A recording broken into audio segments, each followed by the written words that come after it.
പുതിയൊരു വീഡിയോയിലേക്ക് സ്വാഗതം. ആദ്യത്തെ വാർത്ത, അങ്ങനെ കേരള ബ്ലാസ്റ്റേഴ്സിന്റെ താരമായിട്ടുള്ള ഡിമിട്രോസിനെ സൈൻ ചെയ്തിരിക്കുകയാണ് ഈസ്റ്റ് ബംഗാൾ ക്ലബ്ബ്. തന്നെ ഇപ്പോൾ ഈ ഒരു കാര്യം ഒഫീഷ്യലായിട്ട് അറിയിച്ചിട്ടുമുണ്ട്. എന്തുകൊണ്ടും മികച്ചൊരു ഫിനിഷറിനെ ഈസ്റ്റ് ബംഗാൾ ടീമിനെ സംബന്ധിച്ച് അവർക്ക് ആവശ്യമായിരുന്നു. 2026 വരെയുള്ള ഒരു കോൺട്രാക്റ്റിലാണ് ഡിമിട്രോസിനെ ഈസ്റ്റ് ബംഗാൾ സൈൻ ചെയ്തിരിക്കുന്നത്. ഈസ്റ്റ് ബംഗാൾ ടീമിനെ സംബന്ധിച്ച് അവർക്ക് മികച്ചൊരു ഫിനിഷറിനെയാണ് ഇപ്പോൾ ലഭിച്ചിട്ടുള്ളത്. അടുത്ത സീസണിലേക്ക് വേണ്ടി ഈസ്റ്റ് ബംഗാൾ മികച്ച വിദേശ താരങ്ങളെ തന്നെ നോട്ടമിടുന്നു. എന്നിരുന്നാലും ഡിമിട്രോസ് അടുത്ത സീസണിൽ ഈസ്റ്റ് ബംഗാളിന് വേണ്ടി മികച്ച പ്രകടനം കാഴ്ചവെക്കുമോ എന്നൊക്കെ നമുക്ക് കാത്തിരുന്ന് തന്നെ കാണാം.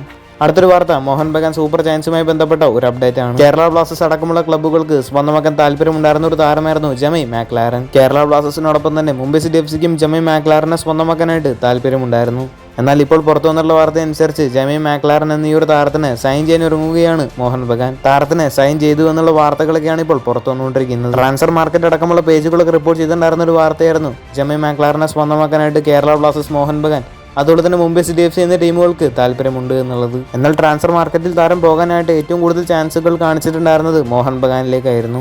മാത്രമല്ല വമ്പൻ താരങ്ങളെ തന്നെ സ്വന്തമാക്കുന്ന ഒരു ടീം കൂടിയാണ് മോഹൻ ബഗാൻ. ജമൈ മാക്ലാറിനെ കുറിച്ച് നോക്കുകയാണെങ്കിൽ എ ലീഗിൽ നിരവധി ഗോളുകൾ അടിച്ചു കൂട്ടിയിട്ടുള്ള ഒരു പ്ലെയർ കൂടിയാണ് ഇദ്ദേഹം. എ ലീഗിൽ മെൽബൺ സിറ്റി ടീമിന്റെ പ്രധാന താരം തന്നെയാണ് ജമൈ മാക്ലാരൻ. നിലവിൽ വരുന്ന റിപ്പോർട്ടുകളൊക്കെ ശരിയാണെങ്കിൽ ജമൈ മാക്ലാറിനെ മോഹൻ ബഗാൻ സൈൻ ചെയ്തേക്കും. അടുത്തൊരു വാർത്ത, കേരള ബ്ലാസ്റ്റേഴ്സിന്റെ താരമായിട്ടുള്ള മിലോസ് ഡ്രിൻസിച്ചുമായി ബന്ധപ്പെട്ട ഒരു അപ്ഡേറ്റ് ആണ്. മിലോസ് കേരള ബ്ലാസ്റ്റേഴ്സ് ടീമിൽ തുടരുമെന്ന വാർത്തകളൊക്കെയാണ് ഇപ്പോൾ പുറത്തു വന്നുകൊണ്ടിരിക്കുന്നത്. ചില മാധ്യമ പ്രവർത്തകരും മാധ്യമങ്ങളും ഒക്കെ മിലോസ് കേരള ബ്ലാസ്റ്റേഴ്സ് ടീമിൽ തുടർന്നേക്കുമെന്ന വാർത്ത റിപ്പോർട്ട് ചെയ്തിട്ടുണ്ട്. എന്തായാലും മിലോസ് അടുത്ത സീസണിൽ കേരള ബ്ലാസ്റ്റേഴ്സ് ടീമിൽ ഉണ്ടാവാൻ തന്നെയാണ് സാധ്യതയുള്ളത്. കഴിഞ്ഞുപോയ സീസണിലൊക്കെ കേരള ബ്ലാസ്റ്റേഴ്സിന് വേണ്ടി മികച്ച പ്രകടനമായിരുന്നു മിലോസ് കാഴ്ചവെച്ചിരുന്നതും. മിലോസുമായി ബന്ധപ്പെട്ട കൂടുതൽ അപ്ഡേറ്റുകൾ ലഭിക്കുകയാണെങ്കിൽ തീർച്ചയായിട്ടും വീഡിയോ ചെയ്യുന്നതായിരിക്കും. കൂടുതൽ ഐഎസ്എല്ലുമായിട്ടും കേരള ബ്ലാസ്റ്റേഴ്സുമായിട്ട് ബന്ധപ്പെട്ട വാർത്തകളൊക്കെ അറിഞ്ഞായിട്ട് ചാനൽ സബ്സ്ക്രൈബ് ചെയ്യുക. അടുത്തുള്ള ബെല്ലൈക്കൺ ഓപ്ഷൻ ചെയ്യാൻ മറക്കരുത്. അടുത്തൊരു വീഡിയോ ആയിട്ട് നമുക്ക് വീണ്ടും കാണാം.